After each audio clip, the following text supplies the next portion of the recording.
अस्सलाम वालेकुम वरहमतुल्लाहि वबरकातुहू। मैं हूं नासिर सरवर, मकीने मदीना, लाखों करोड़ों दरूद व सलाम हुजूर नबी करीम सल्लल्लाहु अलैहि वसल्लम पर और आपकी आल पर।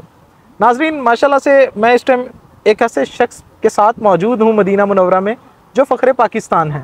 माशाल्लाह हर बंदे का एक अपना शौक़ होता है, अपनी लगन होती है, लेकिन जो मदीने और मक्के की तड़प है, जो जुस्तजू है, वो इंसान को कहाँ से कहाँ खींच कर ले आती है कि आज के जदीद दौर के अंदर जब माशाल्लाह से जहाज़ हैं, गाड़ियां हैं और आमदोरफ्त के बेहतरीन ज़राए हैं, उस दौर में भी अगर कोई शख्स जो है वो अपने घर से इस नीयत के साथ निकले कि मैं जा रहा हूँ अल्लाह और उसके रसूल का घर देखने, वो भी पैदल। जी बिल्कुल, आपने ठीक सुना। ये भाई जो शाहजहाँ मेरे साथ मौजूद हैं, ये पाकिस्तान से पैदल ट्रैवल करके मक्का और मदीना यहाँ पहुँचे हैं। इनसे बात करते हैं। अस्सलाम वालेकुम जी। वालेकुम सलाम जी। कैसे हैं आप? अल्हम्दुलिल्लाह मैं ठीक हूँ माशाल्लाह नासिर भाई। शाहजहाँ साहब, सबसे पहले तो मेरी तरफ से और मेरे तमाम व्यूअर्स की तरफ से आपको बहुत बहुत मुबारक।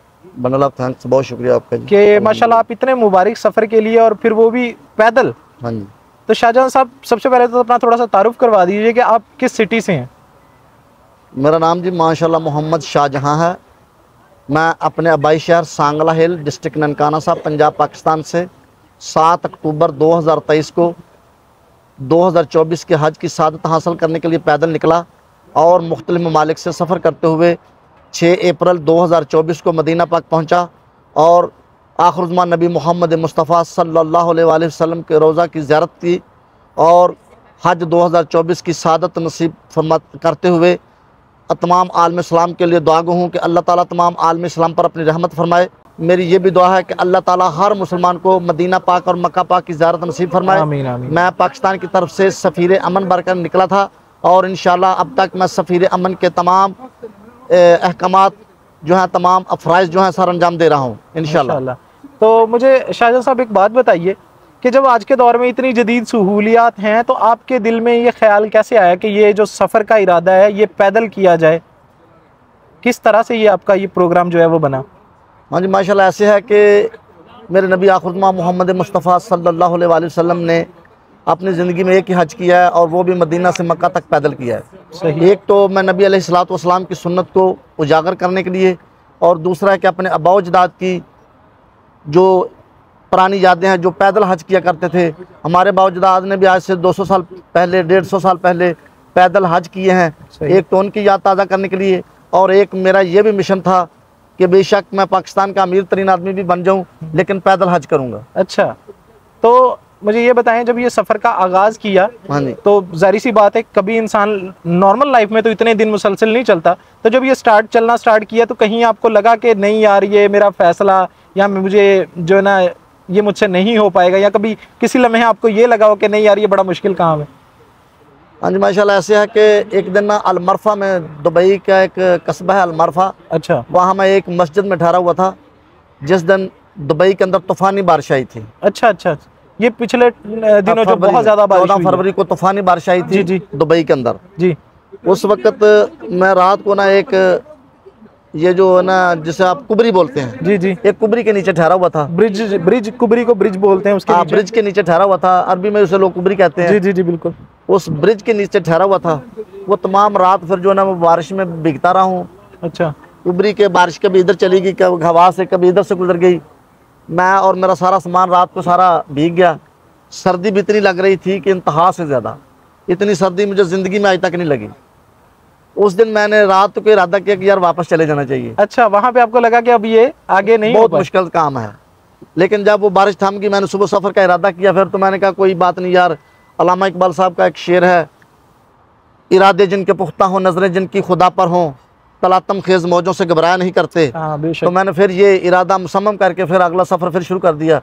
मैंने कहा ऐसी कई मुश्किलें आती रही हैं, पीछे भी आती रही हैं और आगे भी आती रहेंगी, लेकिन जो मैंने मुसम्मम इरादा किया इंशाअल्लाह उसको मैंने पूरा करके ही वापस लौटना है। बेशक मेरी ज़िंदगी के आखिरी अय्याम भी सफ़र में हो जाए, मुझे कोई परवाह नहीं। तो मुझे ये बताएं कि इस सफ़र के लिए कौन सा ऐसा सामान था जो आपने अपने साथ ज़रूरी ले जाना समझा, और कितना वज़न था जो आप अपने साथ उठा कर लाए हैं? हाँ, घर से तो मेरे पास माशाल्लाह 4 सूट थे, एक गर्म चादर थी, एक जयनमाज था, एक डायरी थी, कुछ मेरे सफरी डॉक्यूमेंट थे, कुछ मेडिसिन थी, कुछ बादाम और चने थे, एक पाकिस्तान का झंडा था जो आज भी मेरे सामने पड़ा हुआ है। ये माशाल्लाह। ठीक है, तो आगे आपके बकौल के आपका वेट 22 किलो के करीब हाँ था। 22 किलो के करीब था जब मैंने दुबई से फिर वो ले लिया ना अपना खैमा वगैरह। अच्छा, तो जो पाकिस्तान में आपका स्टे जो है वहाँ पे मेरा ख्याल तो वहाँ पे तो कहीं ना कहीं स्टे का असबाब बनते रहे होंगे, किसी ने अपने पाकिस्तान के अंदर तो माशाल्लाह मुझे कोई प्रॉब्लम नहीं ऐसी आई। पाकिस्तान मेरे भाइयों ने बहुत मुझे प्रोटोकॉल दिया है। अच्छा हर बंदा ये चाहता था कि भाई साहब आप थोड़ा सफ़र करें लेकिन मेरे पास ठहर जाएं। अच्छा, खाने पीने की चीज़ें मेरे साथ लेके भागते थे लोग, मेरे पीछे आते थे। ठीक है, कोई मुझे प्रॉब्लम नहीं थी क्योंकि जगह जगह पे गांव थे, मस्जिदें थी, पेट्रोल पंप थे, सिटी आ जाते थे। वहाँ मुझे ना ही कोई ऐसी प्रॉब्लम आई है, कोई ऐसी दिक्कत आई है जिससे मैं परेशान हुआ हूँ। इंशाल्लाह कोई नहीं आई। लेकिन जब ये मैंने सुना कि अरब का सहरा आ रहा है तो इसमें 200-200 किलोमीटर तक कोई शह नहीं आने वाली, फिर मैंने वो खैमा वगैरह ले लिया। तो क्या ये जो खैमा था इसका रास्ते में आपने एहतमाम कहीं किया भी? हाँ जी माशाल्लाह बेशुमार रातें मैंने सड़क के किनारे खैमा लगाया, सोया हूँ। फिर शूरते मेरे पास ही खड़े रहते थे। तो जब आप सड़क के किनारे जा रहे हैं, आपके यकीनन बैग के ऊपर या कहीं लिखा होगा कि आप पैदल?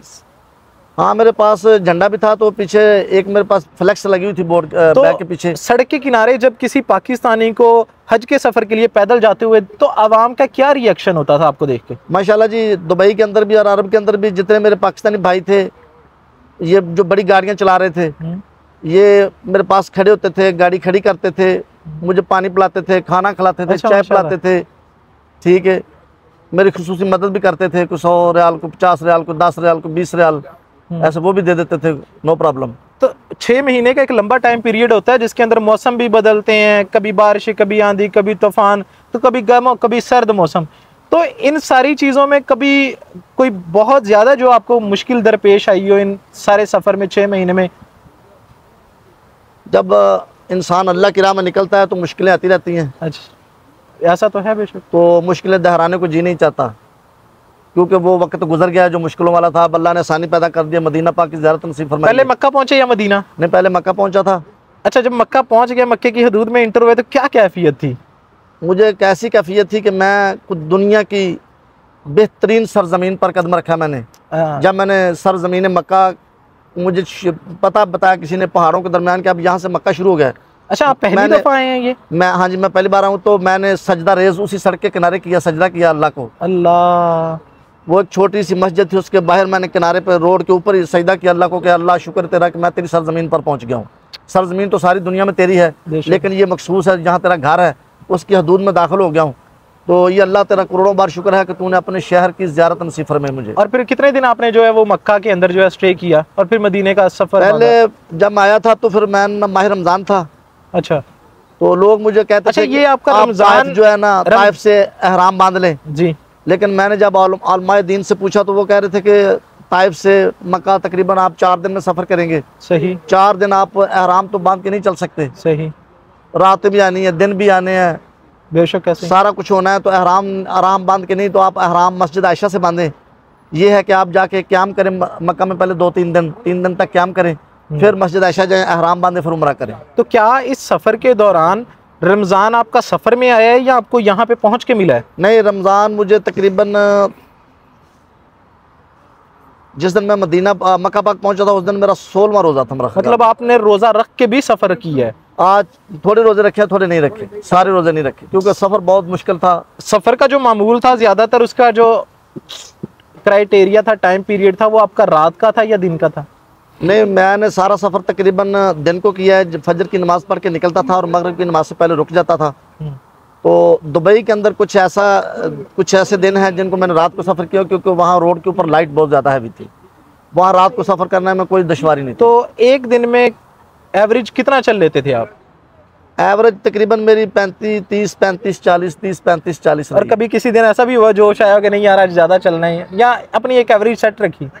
या ज़्यादा एवरेज यही थी, लेकिन कुछ दिन ऐसे भी हैं कि जहाँ पता था कि यार 60 किलोमीटर के बाद ना मुझे स्टे मिल जाएगा, जगह आ रही है 60 किलोमीटर बाद। अच्छा। तो वो 60 भी किया है, रात 10 बजे तक वो 60 किलोमीटर भी किया है। तो रास्ते में कोई ऐसा इंटरेस्टिंग वाक़या जो आप हमसे शेयर करना चाहते हो, जो आपके लिए भी सारी ज़िंदगी के लिए कि यादगार रहा हो? जब मैं 75 किलोमीटर पे एक पेट्रोल पंप आता है बत्ता बॉर्डर से आगे, जब मैं उससे आगे निकला तो किसी आदमी ने कहा कि यार 80 किलोमीटर के बाद हर्द शहर है, इससे पहले कोई शहर, कोई चीज़ नहीं आ रही। सही। आप आज आपने अगर हरद ठहरना तो 80 किलोमीटर सफ़र करना पड़ेगा। सही। लेकिन मैं कहा चलो ठीक है, मैंने को 35-40 किलोमीटर सफ़र किया। अब असर का टाइम था तो मैंने एक साइड पे देखा तो एक तकरीबन रोड से काफ़ी दूर एक मस्जिद थी। अच्छा। मैंने कहा चलो जी इस मस्जिद में ठहरते हैं, अगर कोई ना भी हुआ तो अल्लाह का घर मस्जिद तो है ही है ना, बेशक, इसमें मैं सो तो सकता हूँ ना। सही। तो मैं उस मस्जिद में के पास गया तो वहाँ एक टोयोटा डाला भी खड़ा हुआ था। जब अच्छा। टोयोटा डाला देखा तो मैंने कहा बंदा भी इधर होगा। जब मैं मस्जिद के अंदर गया तो वहाँ एक बंदा मौजूद था, मौलाना साहब। वो अच्छा। भी आर्मी में जाते हुए नमाज़ पढ़ रहे थे। अच्छा। मैंने अपना बैग रखा मस्जिद में तो मैं वज़ू करने चला गया। जब मैं वज़ू करके आया हूँ तो वो जो बंदा नमाज़ पढ़ रहा था वो उस मस्जिद का खतीब था, उस मस्जिद अच्छा। का इमाम था। सही। तो उसने अचानक मेरी तरफ ऐसे देख के कहने लगा कि यार आप वो आदमी तो नहीं जो पाकिस्तान से पैदल हज करने के लिए हैं? मैं कहा जी। अंदा माशाल्लाह जी माशाल्लाह। रात को मैंने आपकी वीडियो देखी थी। अच्छा। तो मैंने अल्लाह से दुआ की थी कि या अल्लाह इस आदमी को एक दिन मेरा मेहमान बना दे, और अल्लाह ने पूरा तो कर बड़ी बात है कि आज अल्लाह ने आपको मेरा मेहमान बना दिया है। फिर आप वहाँ स्टे तो किए? आप हाँ लब्बैक। मैं कहता हूँ यार आप तो ऐसा करें नमाज़ पढ़ के ना मेरा ये साथ रूम उधर ठहरे तो मैं आपके ना खाने के लिए कुछ लेके आता हूँ। सही। उसने जाके कोई सब्ज़ी वगैरह हंडिया ला के पकाई खिलाई। सुबह फिर उसने अपना मज़रा दिखाया। उस मज़रे के मालिक जो थे, जो उसके कफील थे, वो भी आ गए। अच्छा। उन्होंने मुझे बहुत अप्रिशिएट किया, बहुत अच्छी तरह खुश आमदीद का। वो अरबी लोग थे, उसकी बेगमें भी साथ थी, लेकिन उन्होंने बहुत अच्छा मुझे खुश आमदीद का सरजमीन सऊदी ज़ाहिर सी बात है, जब एक बंदा सुनता है कि यार एक शख्स इतनी दूर से पैदल हुजूर की मोहब्बत में, मक्का और मदीने की मोहब्बत में खिंचा चला है और वो भी पैदल, तो लोगों की एक्साइटमेंट अलग होती है। लोग बड़ा प्यार और मोहब्बत जो है ना वो दिखाते हैं। तो माशाल्लाह से जब आप मदीना पहुँचे तो क्या कैफियत थी? मदीना जब मैं वो तफ्तीश पे दाखिल हुआ ना, जी जी, जो पीछे मेन तफ्तीश है, जी जी, वहाँ तक शुरता मेरे साथ था। तो जब मैं वहाँ पहुँचा तो उसने कहा हाजी हाजा मदीना। अच्छा। उसने कहा कि ये मदीना है, अब मैंने नहीं आपके साथ चलना। अच्छा। मैंने कहा ठीक है आप चले जाएं। तो उससे कोई तकरीबन 15-20 किलोमीटर में आगे सफ़र करते हुए आया तो फिर मुझे सबसे पहले मदीना की सरजमीन पर, ये जो मेरे भाई बिलाल साहब जो वीडियो बना रहे हैं इस वक्त, अच्छा। इन्होंने मुझे सरजमीन मदीना पर वेलकम कहा और आज तक ये मुझे हर रोज़ वेलकम कहते हैं। अल्लाह अल्लाह इनका घर आबाद रखे, अल्लाह इसकी तमाम मुश्किल आसान फरमाए, आमीन। अल्लाह इसको ताहयात सेहत और तंदुरुस्ती वाली ज़िंदगी अता करे। इसी ने उससे मुझे वहाँ वेलकम कह के उसने कहा कि हाजी साहब आप जब तक मदीना रहें आप मेरे मेहमान हैं। अल्लाह, आप ये ना हजूर नबी करीम सल्लल्लाहु अलैहि वसल्लम ने ड्यूटी लगाई हुई है कि उनके मेहमान आ रहे हैं, उनका वेलकम किया जाए। इन्होंने नबी अलैहिस्सलाम के हुक्म पर मेरा वेलकम कहा और इन्होंने कहा कि आप जब तक मदीना रहेंगे आप मेरे पास रहेंगे, आप मदीना की जितनी ज़ियारतें करेंगे मैं करवाऊँगा। तो जब आप पहली दफ़ा जब पहुँचे हरम में या गुंबद खजरा को देखा हुजूर की बारगाह में, तो क्या क्या उस टाइम वो जो क्या? मैं तो जब मदीना की, जब उसने कहा था ना कि हाजी मदीना हाजा ये मदीना है, हाँ। तो मुझे तो उस वक्त तमाम दुनिया की जो नेमतें थी ना वो मुझे महसूस होगी कि मेरे अंदर आ गई। अल्लाह, क्या बात है, सुभान अल्लाह। तो फिर मुझे जी जी, अपना बिलाल भाई ने कहा कि कल आपका वेलकम करेंगे हम अपना मस्जिद कुबा में। सही। मैंने कहा चलो ठीक है। जब मैं मस्जिद कुबा पहुंचा तो ये वहाँ पहुंचा अपने एक दोस्त के साथ। इसने कहा नहीं यार, मैं जिस अरबी से फूल लेने गया था उसने कहा कि नहीं आपको ना मज़रा आलिया में इस्तकबाल करना है, तो आप मज़रा आलिया में मेरे साथ चलें। वहाँ इस्तकबाल हुआ? फिर वहाँ मज़रा आलिया में इस्तकबाल हुआ, वो काफ़ी वीडियो चल रही है। अल्लाह ताला फिर मैं कहता हूँ कि बिलाल भाई को अल्लाह ताहियात खुशियाँ नसीब फरमाए, आमीन सुम आमीन। अल्लाह आपका यहाँ आना और तमाम एफर्ट्स को कबूल करे और सफ़ीर बनकर आए हैं और अमन के सफ़ीर बनकर आए हैं और फिर हुजूर की मोहब्बत में, मक्के और मदीने की मोहब्बत में आए हैं। अल्लाह पाक इसको कबूल फरमाए। आपने टाइम दिया वो भी शुक्रिया। अक्सर लोग ये पूछते रहते हैं नासिर भाई, ये जो लोग आते हैं यहाँ पर, इनके लिए आने के लिए कोई स्पेशल प्रोसीजर होता है? तो ज़रा थोड़ा सा वीडियो में बता दें। कोई ऐसे हजरात जो ख्वाहिशमंद हैं कि वो पैदल ट्रैवल करें मक्का और मदीना के लिए, तो उनके लिए क्या चीज़ जो है वो क्या प्रोसीजर है, किस तरह कोई इसमें कोई रुकावट होती है, कोई किसी से कोई कुछ स्पेशल वो लेनी पड़ती, परमिशंस लेनी पड़ती हैं, क्या तरीका कार है, अगर कोई आपकी वीडियो के ज़रिए किसी को नॉलेज मिल जाए? हाँ जी, ऐसा है कि हमारी गवर्नमेंट कहती है कि हम किसी भी पाकिस्तानी को ये नहीं कहते कि आप पैदल हज करने जाएं।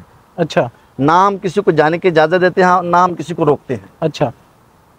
किसी ने जाना है अपनी खुशी से जाए, हमारी तरफ से किसी किस्म की कोई फिर कोई प्रोसीजर है, आप जिस जिस कंट्री से होकर जा रहे हैं उसका वीज़ा लेते जाएं और हाँ चलते जाएं। सही। अच्छा, एक और बात, इस पीरियड के अंदर टोटल आपका एक्सपेंस कितना होगा 6 माह में? तकरीबन 6 माह। नहीं, एक आपका खर्चा कितना हुआ है? नहीं खर्चा नहीं बताते। नहीं, फिर भी एक आइडिया, जब अल्लाह की राह में निकल आया तो खर्चा किस बात के, मैंने कौन सा गिना है? एक अंदाजा, एक रफ अंदाज़ा बस वीज़ों की फीसें वगैरह ही हैं, इसके अलावा? इसके अलावा नहीं, कुछ नहीं है। अच्छा, हाँ, अल्लाह असबाब बनाता रहा। अल्लाह सबब पैदा करता। अरे माशाल्लाह माशाल्लाह। ये थे हमारे जी शाहजहां भाई, जिनसे हमारी बात हुई है, और बड़ी खुशी होती है जब हम अपने पाकिस्तानी भाइयों को देखते हैं कि इस मौजूदा दौर में वो जो है वो अपने अंदर इस लगन को लेकर, इस मोहब्बत और इश्क को लेकर पाकिस्तान से चलते हैं। यकीन करें, मदीने में रहते हैं अल्हम्दुलिल्लाह, कुबा तक पैदल जाना होता है तो पाँव को लग रहा होता है कि पता नहीं बस हो गई है हमारी। तो इनकी मोहब्बत है, इनका इश्क है, ये अकीदत है जो खींच लाती है इंसान को, वरना इतना तवील सफ़र कौन करता है यार। तो अल्लाह इनका आना कबूल फरमाए। और तमाम लोग कमेंट्स में बताइएगा कि आपको हमारी वीडियो कैसी लगी है। तमाम लोग मकीने मदीना के यूट्यूब चैनल को सब्सक्राइब कर लीजिए। अपना बहुत सारा ख्याल रखिएगा, दुआ में याद रखिएगा। अल्लाह हाफ़िज़, फ़ी अमानिल्लाह।